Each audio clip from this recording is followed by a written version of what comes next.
네, 매주 목요일 주요 사건 사고를 범죄학의 관점으로 해석합니다.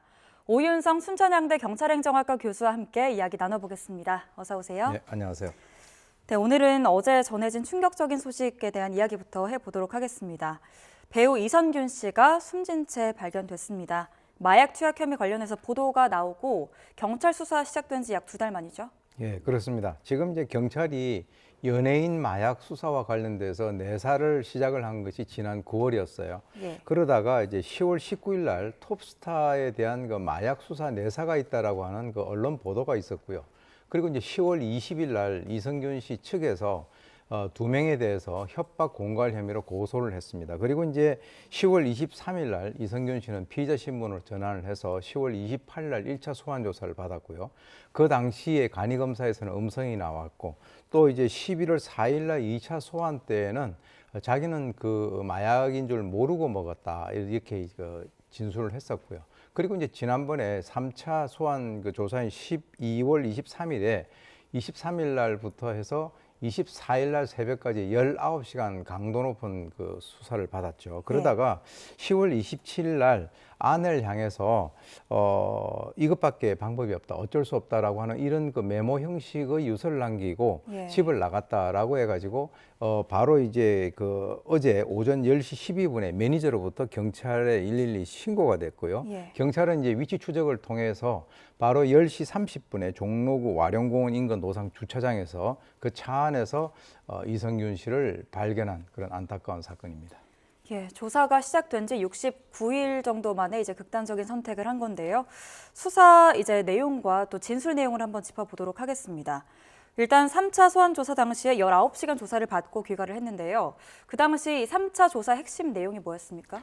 지금 이제 이선균 씨 변호인 측에서는 뭐라고 얘기를 하고 있냐면 이번에 3차 조사에서의 핵심 내용은 공갈범의 일방적인 진술에 대해서 과연 그것이 맞는지에 대한 그 조사였다. 실제로 어떤 대질 조사 형태를 띠고 있었다라고 하는 건데요. 조사를 통해서 이 공갈범이 주장하는 그 내용이 너무나 이제 그 어처구니 없는 그런 내용이다라고 하는 것을 본인들이 인지를 했다라고 하기 때문에 이것에 있어서 이 조사의 핵심은 과연 이선균 씨가 주장을 하는 것 같이 이 마약이라고 하는 것을 알고 본인이 흡입을 했느냐 아니면은 그것을 수면제로 알고 흡입을 했느냐라고 하는 것이 가장 핵심적인 그런 내용이었겠죠.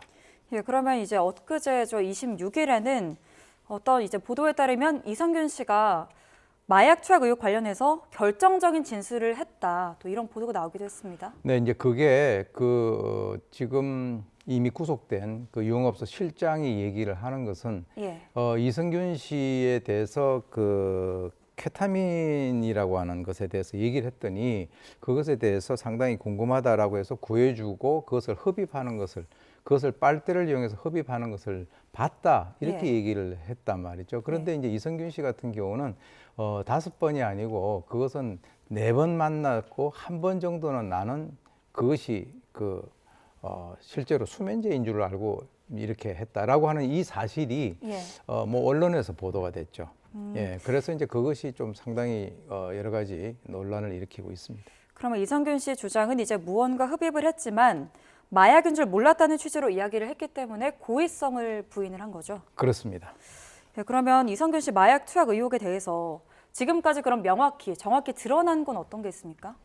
일단은 이제 정확하게 드러난 것은 물증이 없는 상태죠. 왜 그러냐면 간이검사에서도 이제 음성이 나왔고 그리고 이제 1차 정밀 검사에서도 그리고 이제 채모와 관련된 것도 음성이 나와서 아직까지는 정확하게 그 어떤 진술만 있을 뿐이지 그 이선균 씨가 마약을 투약을 했다라고 하는 그런 과학적인 증거는 나와 있지 않습니다. 3차 조사를 마치고 이선균 씨가 나오면서 공개적으로 이제 진술에 대한 공갈범과 진술의 신빙성을 따져달라면서 억울함을 호소를 했습니다. 그리고 변호인을 통해서 거짓말 탐지기 조사까지 요청을 했다고 하더라고요. 네, 그렇습니다. 그게 왜 그러냐면 이선균 씨 입장에서는 너무 억울하다.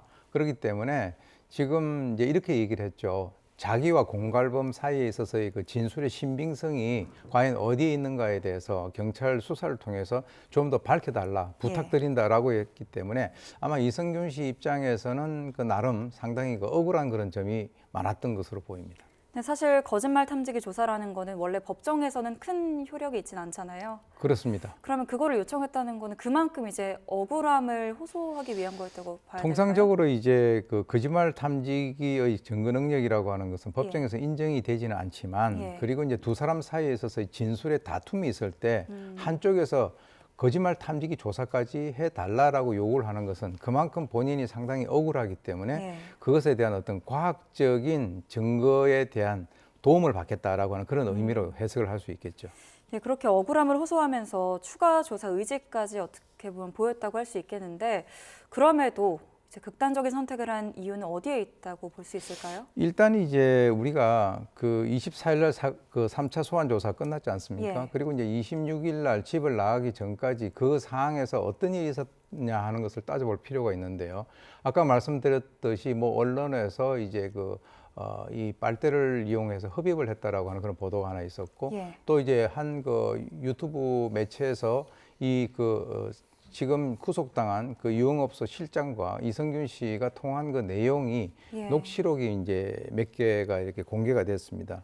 근데 그 사실은 그것이 이제 그 가장 그 사이에 있었던 큰 변화고요. 예. 그것보다도 이제 지금까지 이성균 씨가 지속적으로 얘기했던 것이 가족들한테 상당히 미안하다라고 하는 얘기를 계속 했었고 또 이제 이성균 씨가 상당히 그 어떤 정점에 올라 있는 그런 상태이기 때문에 그동안에 많은 영화, 드라마 같은 것들이 지금 현재 그 어떤 개봉이 되려고 그러다가 도중에 예. 그만됐고요. 그리고 이제 또 광고 문제라든가 이런 것이 있지 않겠습니까? 그러니까 이제 그런 것과 연관돼서 본인이 거기에 대한 어떤 위약금 문제라든가 또 무엇보다도 이성균 씨의 이미지가 아주 다정한 가정적인 아빠 예. 이런 이미지가 이번 그 사건으로 인해서 상당히 그 어떤 무너졌기 때문에 그것을 아마 개인적으로 상당히 좀 괴로워했던 것이 아닌가라고 생각이 듭니다. 네, 여러 가지 심리적인 이제 요인이 있을 것으로 추정이 되는데요. 이성균 씨가 사망하기 전날이죠. 그제 그 말씀하신 것처럼 유튜브 채널에 이제 녹취록이 공개가 됐습니다. 근데 이거에 대해서 너무 지나친 이제 자극적인 사생활 노출이다라는 비판이 있습니다. 그런 그 의견들이 예. 이제 상당히 있는 그런 편인데요. 실제로 이제 그쪽에서 얘기하는 즉 그 유튜브 매체에서는 사실 그 죽음이라고 하는 것은 매우 안타까운 일이긴 하지만 이런 방식으로서 회피를 하는 것은 바람직하지 않다. 이제 이렇게 입장을 밝혔고요. 그리고 이제 이성균 씨에 대해서는 이게 뭐 피해자가 아닌 게 아니냐라고 해서 그쪽에서 나름대로의 자기들의 어떤 주장을 펼치고 있는 그런 상황입니다. 예, 그동안 어쨌든 이 문제에 대해서 경찰이 또 세 차례 조사를 해왔고요. 1차, 2차에 비교해서 3차가 매우 길게 진행이 됐습니다. 이런 진행되는 여러 과정에서 심리적인 압박도 좀 극단적 선택에 영향을 줄 수 있을 거라는 해석이 있는데 어떻게 보세요? 저는 개인적으로 그렇게 보지 않는 이유 중에 하나가 예. 이번에 이제 경찰 같은 경우는 열압 시간에 있어서 사실은 밤샘 조사지 않습니까? 예. 그런데 그때 당시에 실제로 이제 수사를 하는 데 있어서 밤샘 조사를 하게 된다면 그 어떤 피의자의 동의라든가 이거 없이 강제적으로 하게 되면 그 문제가 되기 때문에 네. 동의를 받았다라고 알려져 있고 또 이제 변호인의 입회 하에서 있었고 또 이성균 씨가 그 조사를 받고 나오면서 한 얘기가 정말 그쪽이 협박범하고 자기의 어떤 진술의 신빙성에 대해서 뭔가를 좀 정확하게 좀 파악을 해달라 이렇게 얘기를 한 것으로 봐서는 네. 경찰은 이제 강압 수사는 없었다라고 하는 그런 입장이고요. 저는 이제 어떻게 생각하냐면 사실은 지난번에 10월 19일 날 내사가 진행되고 있는 상황에 대해서 보도가 됐지 않습니까? 예. 그 당시에 경찰에서는 좀 불만 섞인 목소리를 냈었어요. 마약 수사와 관련돼서 내사 정보가 알려지게 된다면 전략이 노출돼서 향후 수사에 어려움이 있다. 예. 그렇기 때문에 저는 이 경찰뿐만 아니라 경찰도 뭐 약간의 어떤 그 비난 가능성은 있지만 언론도 이 사건에 대해서는 자유스러울 수가 없다. 왜 그러냐면 네. 실제로 마약 관련돼 가지고 어떤 첩보가 있다면 그 사람에 대해서 수사를 갖다 하는 것은 경찰의 가장 기본적인 임무가 되겠고요. 예. 특히 이번 같은 경우는 양측의 진술이 엇갈리는 상황이기 때문에 네. 이번에 이제 3차 소환 조사 같은 경우는 어떤 그 협박 사건에 있어서 피해자 조사를 갖다 받은 것이거든요. 예. 그렇기 때문에 그것을 바로 이제 경찰에 대한 비난과 연결시키는 것은 조금 우려가 있다라고 봅니다. 네, 이 애초에 마약 관련 보도와 또 수사가 시작되면서 이성균 씨 외에 가수 지드래곤 씨도 또 언급이 됐지 않습니까? 결국에는 무혐의 처분을 얼마 전에 받기는 했는데요. 이렇게 초기 단계에서부터 내사 대상자들의 이름이 이렇게 거론되는 것도 문제가 있죠. 그건 당연히 문제가 예. 있죠. 경찰도 뭐 누가 그걸 갖다가 흘렸는지 그건 저는 잘 모르겠습니다만 예. 경찰의 입장에서도 내사를 하고 있는데 그 사실이 언론을 통해서 밝혀진다라고 하는 것은 사실은 이제 수사를 하는 입장에서는 상당히 그건 차질을 빚을 수밖에 없는 예. 그런 상황이거든요. 그래서 지난번에 국가수사본부에서도 그와 관련돼서 언급을 했는데 아니 이게 정말 밥인지 죽인지 뒤죽박죽이 돼버렸다라고 예. 하는 그런 사안이니까 사실 이 사건 같은 경우는 내사와 관련된 그 보도가 나온 그 인천 지역에 있는 뭐 언론 매체 거기에서부터 사실은 좀 일이 꼬이기 시작했다라고 저는 개인적으로 봅니다. 그러니까 마약 수사가 어쨌든 제보를 통해서 시작이 되는 거긴 하지만 이름이 거론되는 게 어쨌든 문제가 크게 될 수 있는 거죠. 그렇죠. 아마 이제 이번 같은 경우는 네. 이 그 지 드래곤이라든가 이성균 씨 같은 경우도 유명 연예인이다라고 하는 그런 것에 관련돼서 언론에서 상당히 관심을 가지고 아마 그것에 대해서 뭔가 취재를 갖다 했었던 것으로 보입니다. 예, 그럼 결국에는 일단 이성균 씨가 사망했기 때문에 관련해서 뭐 공갈 관련 내용이나 마약 관련해서 진행되던 수사는 종결이 되는 건가요?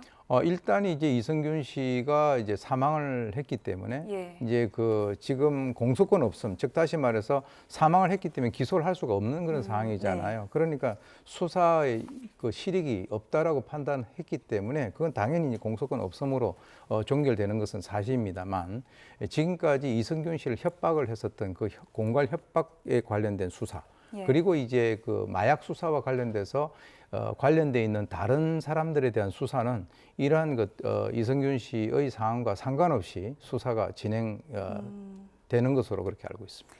예, 그 유흥업소 실장의 주장에 따르면 그 김 씨를 누군가 협박을 해왔고 그래서 이제 이성균 씨와 그 사람이 투약 사실을 알고 있으니 돈을 달라는 내용이었지 않습니까? 예. 그런데 협박범이 이제 검거가 됐는데 유흥업소 실장의 윗집에 살던 사람이었다고 하더라고요. 상당히 좀 충격적입니다. 그게 왜 그러냐면 지금 이제 지난번 10월 20일 날 이 두 명을 고소했다는 것이 유흥업소 실장과 바로 이 사람인데요. 이 사람이 어떻게 보면은 이성균 씨하고 이 김 씨와의 관계 그리고 출입 관계 뭐 마약 투약 뭐 이런 등등을 가지고 지속적으로 협박을 한 것으로 그렇게 보입니다. 예. 그래서 이 사람 같은 경우는 실제로 그동안에 연예인 마약 사건으로 해서 수사를 하는 그 10명 대상에 포함이 안 돼 있었다는 거죠. 네. 그런데 어떻게 우리가 상식적으로 한 사람이 윗집에 산다고 해서 그 아랫집에서 일어나는 사실에 대해서 다 알고 있다라고 하는 것은 알 수 없죠. 이해할 수가 없는 예. 그 사항이 아니겠습니까?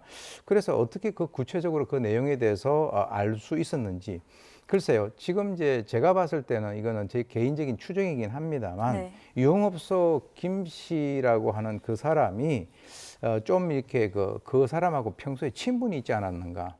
그래서 여러 가지 네. 자기 나름대로 과시를 위해서 자기 입으로 떠들었던 그런 내용들을 통해서 그 예. 사람이 그 어떤 내용들에 대해서 알고 그리고 이제 좀 추가적으로 뭔가 협박을 한 것이 아닌가 이런 생각이 제가 듭니다. 예, 그럼 이 협박범이 유흥업소 실장에 어느 정도 가까운 사이였을 수도 있고 가까이 지냈던 사람인데 이제 위치적으로도 그런데 이게 2달여 만에 잡힌 데는 이렇게 오래 걸린 이유가 있을까요? 메신저 추적이 어려웠던 건지. 그것은 이제 이 유흥업소 김 실장이 예. 자기는 텔레그램이라고 하는 그런 것을 통해서 어떤 접촉을 했기 때문에 그 사람이 전혀 누군지 모른다라고 이렇게 진술을 해 왔었거든요. 네. 결국은 이제 경찰이 수사를 통해서 과연 그 텔레그램으로 이 그 유흥업소 김 실장을 협박한 그 사람이 누군가에 대해서 수사를 하는 데 있어서 여러 가지 좀 시간이 소요가 된 것으로 보입니다. 예, 그러면 어느 정도 이제 이 두 사람이 공범일 가능성도 좀 열어놔야겠죠? 그렇습니다. 이 공범일 가능성 서로가 다 이제 알고 짜고 이제 협박을 하는 그런 식으로 우리가 볼 수는 있는데 예. 일단 그 유흥업소 김 실장이라고 하는 구속된 이 사람 같은 경우는 텔레그램으로 이제 그 교류를 했기 때문에 누군지 모른다라고 예. 얘기를 했고요. 그리고 인천 경찰청 관계자 같은 경우도 이 실장 김 씨와 그리고 이 A 씨 간의 협박과 갈치 공모 정황이라고 하는 것은 아직까지는 없다라고 얘기를 하고 있기 때문에 예. 이것은 이제 추가적인 그 경찰의 수사를 통해서 만약에 공모가 있는지 아니면 공모가 없는 상태에서 그 A 씨라고 하는 사람이 독자적으로 그런 어떤 협박을 했는지 그 수사 과정을 통해서 밝혀져야 될 것으로 봅니다. 예, 앞으로 어떻게 될지 더 지켜봐야 할 것 같습니다. 네, 오늘 말씀은 여기까지 듣겠고요. 우울감 등 좀 말하기 어려운 고민이 있거나 그런 어려움을 겪는 주변에 지인이 있을 경우에 이제 자살 예방 한라인 희망의 전화 이런 곳으로 전화를 해주시면 24시간 내내 전문가 상담이 가능하니까요. 꼭 참고해 주시기 바랍니다. 네, 지금까지 순천향대학교 경찰행정학과 오윤선 교수님과 함께 이야기 나눠봤습니다. 고맙습니다. 네.